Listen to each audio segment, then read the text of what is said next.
भारत के बजट के पीछे की दुनिया किसी जासूसी फिल्म के थ्रिलर से कम नहीं है।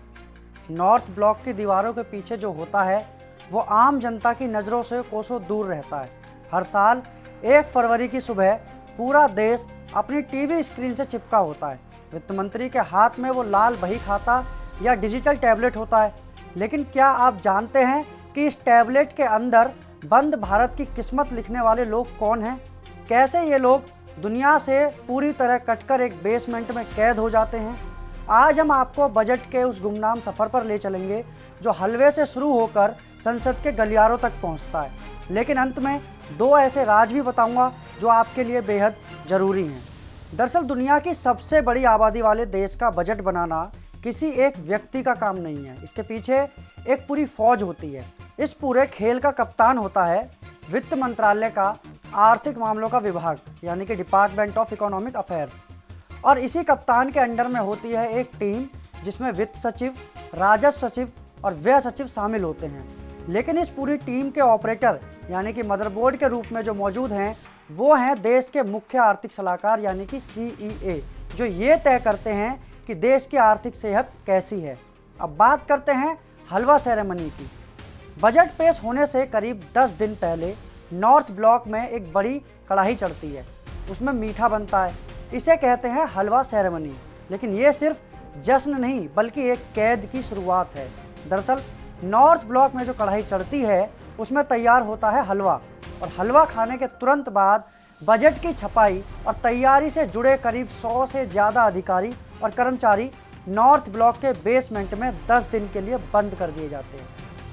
इन 10 दिनों तक इन्हें अपने परिवार तक से बात करने की इजाज़त नहीं होती, ना फ़ोन, ना इंटरनेट और ना बाहरी दुनिया से कोई संपर्क। इन बंद अधिकारियों और कर्मचारियों पर पहरा इतना सख्त होता है कि इन पर इंटेलिजेंस ब्यूरो यानी कि IB के जासूस 24 घंटे नज़र रखते हैं।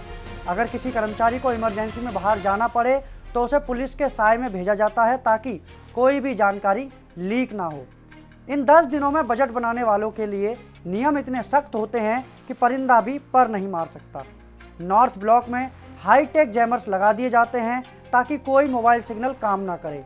कर्मचारियों के हर ईमेल और हर गतिविधि पर नज़र रखी जाती है। उनके सोने के लिए बिस्तर और खाने पीने का इंतजाम वहीं अंदर ही किया जाता है।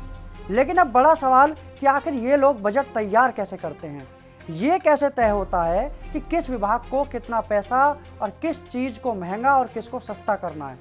दरअसल बजट की तैयारी अगस्त-सितंबर से ही शुरू हो जाती है। वित्त मंत्रालय सभी मंत्रालयों जैसे कि रक्षा, रेलवे, शिक्षा, इन सभी मंत्रालयों को फॉर्म भेजता है और पूछता है कि आपको अगले साल कितने पैसे चाहिए। और जैसे मोल भाव और बार्गेनिंग हम लोग करते हैं मार्केट में, ठीक उसी तरह यहाँ भी ऐसा ही होता है। कई मंत्रालय सरकार से ज़्यादा पैसा मांगते हैं, लेकिन वित्त मंत्रालय उन्हें कम करने को कहता है। महीनों तक बैठकों का दौर चलता है। उसके बाद तय होता है कि किस मंत्रालय या विभाग को कितना पैसा देना है। अब इस कहानी में अगला सीन है ब्लू सीट। ये सबसे गुप्त दस्तावेज होता है। इसमें बजट के मुख्य आंकड़े होते हैं। नीले रंग की इस सीट को बहुत ही सुरक्षित रखा जाता है। अगर ये सीट लीक हुई तो समझो देश का बजट लीक हो गया।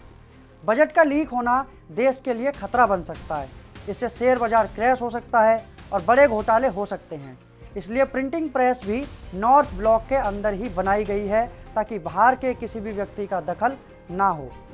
अब आता है इस स्टोरी का फाइनल और क्लाइमैक्स सीन।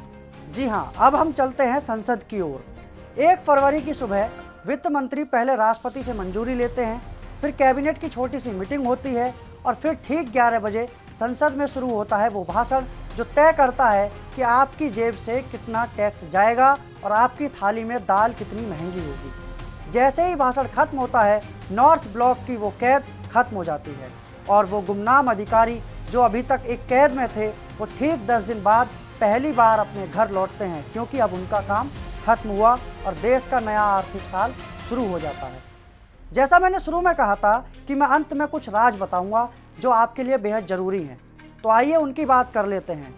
दरअसल 1950 तक बजट राष्ट्रपति भवन में ही छपता था, लेकिन एक बार ये लीक हो गया।